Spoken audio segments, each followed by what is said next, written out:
Welcome to What's Cooking with Paula Deen.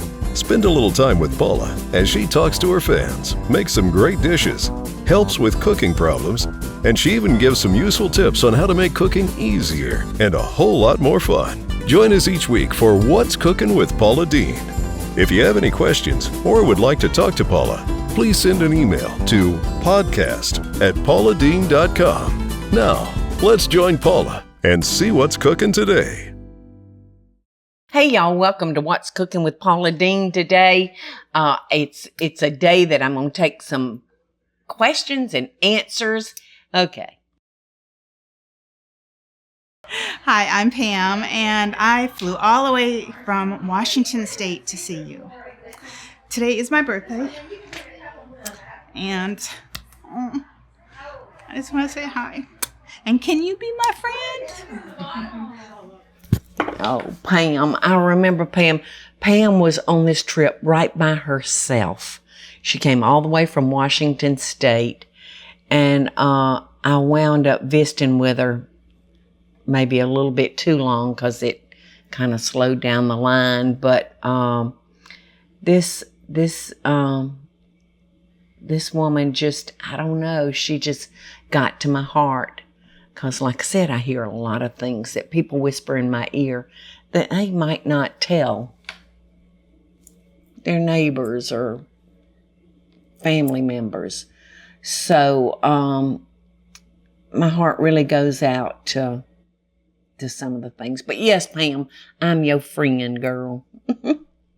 Your girlfriend, girl. Hi, my name is Sanee. I'm actually here in Savannah for a vacation. I was actually wondering, what was the very first dish you cooked that became so famous? Or what's your favorite one? Sanee. Her name was Sanee. That's a pretty name. I've never heard it before. But I tell you what, Sanee, I could not boil water when I married. But I married at 18, which I don't recommend. But back in the 60s, that's kind of what girls did. I think Sanee, what really put us on the map was my fried chicken and our biscuits and our hoe cakes. And my grandma taught me how to fry chicken, but I don't fry it nearly like she used to. She used to do hers kind of like the Colonel. She'd put it in a cast iron pot in a little grease. And then she put the lid on it and she'd kind of steam her chicken so it was soft. And I like crunchy chicken, and that's the way my mother did it. So over the years, we developed what we thought was the perfect recipe and style for frying chicken. So my fried chicken has really evolved over the years. So I remember the first thing I made, I tried to make tea. And I burned that. And I think my first dish that I tackled was spaghetti. But I don't think I cooked anything when I first started cooking that is famous now. Because I had to practice, I think. The more you do it, the better you get at it. But I'll tell you what, one of the most popular dishes is my baked spaghetti. And that's much how I fixed it years ago. But it's different from that very first pot of spaghetti I made. Thanks for the question, dear. The space that you live in really affects the way you feel. So my first recommendation is start by updating your window treatments with Smith & Noble. Smith & Noble's beautiful handcrafted blinds, drapes, shades, and shutters are custom made just for you, and they offer different service options to fit your needs. To get started today, contact Smith & Noble to get my special limited time offer, 25% off on your window treatments, plus free design consultation. Create a space that you're gonna love. For details about my special offer, go to smithandnoble.com/Paula. That's smithandnoble.com/Paula, or call 1-800-659-3300. That's 1-800-659-3300. in the South, there's a saying, and it's you dance with the one that brung you, and the one that brung us is chicken. I probably owe, besides my mother, the greatest amount of gratitude to the chicken. But I think what makes my moms the best is the fact that moms make the best everything. You know, I like to take my chicken out and let it sit on the counter for about 45 minutes to an hour. I like to kind of bring it down to room temperature because when we add it to our hot oil, if it's ice cold, it's gonna drop that temperature, and that could really give you soggy chicken. So just remember that tip. I'm not doing that today because I'm a little short on time, but you'll find that that will really give you a nicer fried chicken if you'll do that. So Grandma always taught me, I've said it 100 times, when I was having chicken for dinner, Paula Deen, season your chicken that morning, honey. Put it in the refrigerator so it can just drink up all those seasonings that you put on it. And you know, I have found today, I really have to go out and hunt very, very hard to find a 2 or 2.5 pound chicken. They're feeding them something that causes those chickens to get so big, so quick. And a small chicken to this day is still the best. My mother always said, Paula, don't go bigger than a 2.5 pound chicken. But that's a tall order for today. But these breasts are so big. Look, they're the size of my face. That's a breast. So I think that I'm gonna cut this breast in 2, which will work just fine for me because a lot of people like just the white meat. So that'll give me like 4 breasts instead of 2. So that'll work out great. And I always liked the white meat. I would get the breast. My father would get the breast. And my brother would get a chicken leg or something, or a chicken wing. And so it was a momentous day for my father when he had to learn to eat dark meat because my brother had found out about the chicken breast and it was only one fryer. So I would get one, my brother would get one, and then Daddy would get skinnier because he would get a chicken leg or a chicken wing. Years ago, when I was in my very first little restaurant, and it was called The Lady back then, and we did taste test after taste test, and this seemed to be everybody's favorite. I've got 3 eggs, 3 beaten eggs, a little water, and now I'm gonna add a cup of my hot sauce. And I know right now you're probably saying, whoa, Paula, that's gonna be so hot we can't eat it. But it's really not. You don't have any of the heat, but just the flavor. That's all you're gonna have. So we're gonna dunk our chicken. And I really like, if I have time, y'all, I like to go ahead and put this in the refrigerator and let this sit for a couple of hours. You know, and it's funny, my grandmother taught me so much along the way. I mean, really, basically, 3/4 of what I know about the kitchen, but I don't fry my chicken like my grandmother did. That's strange. I remember her chicken like it was yesterday. Because it's the best. And she would do it, see my mouth just watering while I'm talking about it. And she would do it old school Southern style in a cast iron skillet. You know, it's like Sunday morning, fried chicken. It's like these smells bring me back. Fried green tomatoes, my mama would do. Now you can see the way I'm placing it in my skillet, y'all. I'm turning the legs in opposite direction. Your touch, your smell, your sight. Look at this beautiful chicken.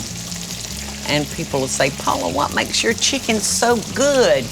It touches, it gets everything. Have you ever been in your kitchen and frying something and it was quiet and it was peaceful? Hear that sound? What does it remind you of? Well, I can tell you what it reminds me of. It reminds me of the love that my mother and my grandmother and my aunts had for the wonderful art of cooking, the love among our family for each other.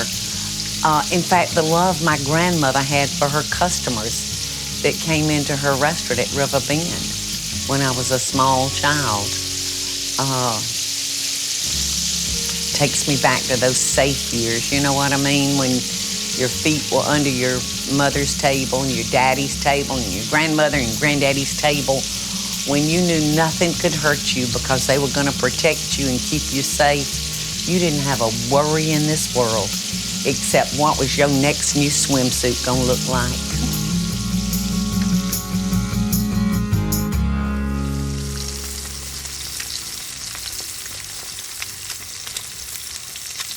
I like my cast iron pan to be full of chicken. It's so hard to just cook 2 or 3 pieces, y'all.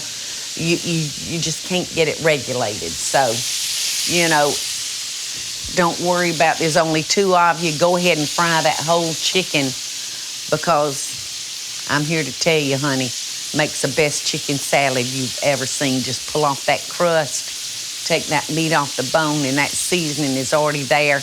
Add some celery and onions and mayonnaise, boiled egg, and you at the finish line.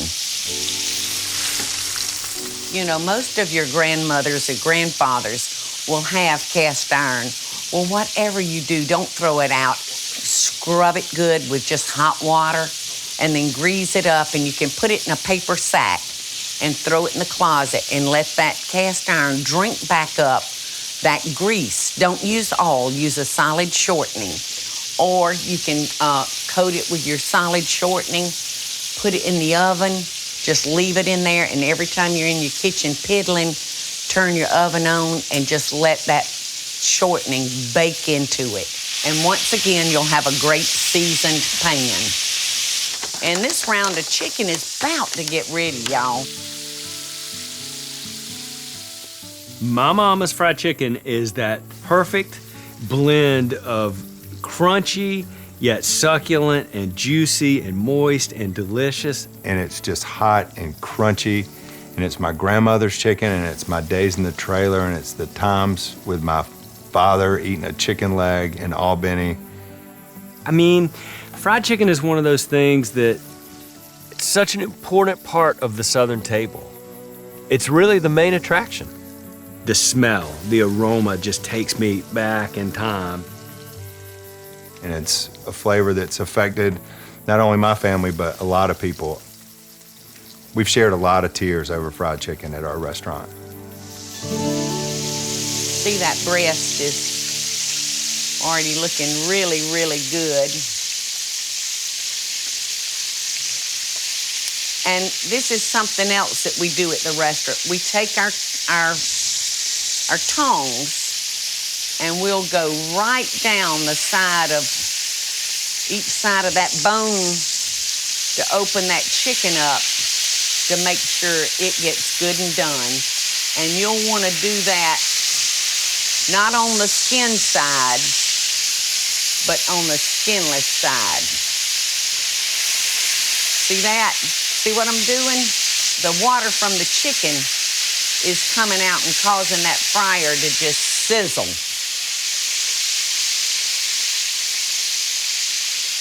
So we are almost there, kiddies. I think it's done. I'd say it's been in there a good 14 minutes. But I'm just gonna let this cook, and I kind of got a mess here, y'all, so I'm gonna be cleaning this up, and then I think that needs to try on my set of lips. What you think? See if my lips fit that leg. So, you know, I told you a minute ago, I think it's time to see if my lips fit this leg.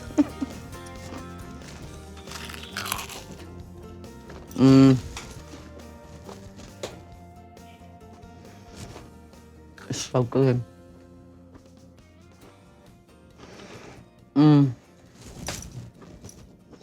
So daggum good, y'all.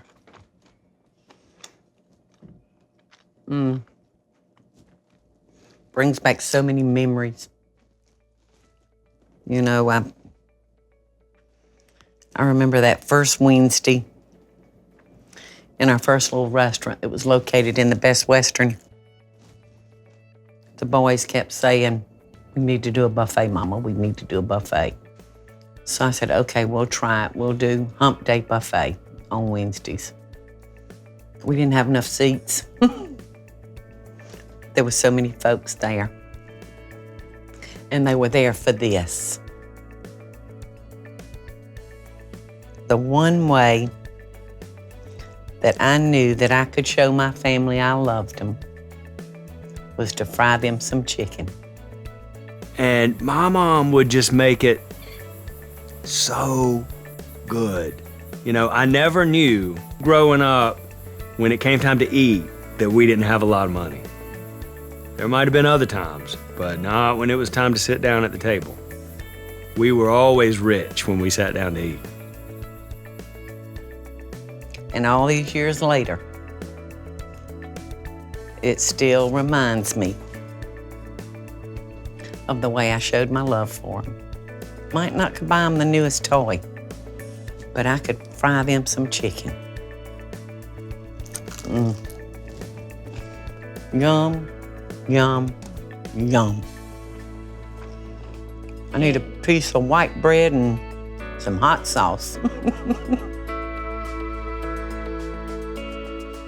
Well, that's it, y'all. It's been a wonderful, fun day to be in my kitchen with my friends. I thank y'all so much for staying with me and hanging in there with me while I got caught up on some cooking. And I hope y'all have a wonderful day. And you know, I always send you love and best dishes. Till we meet again.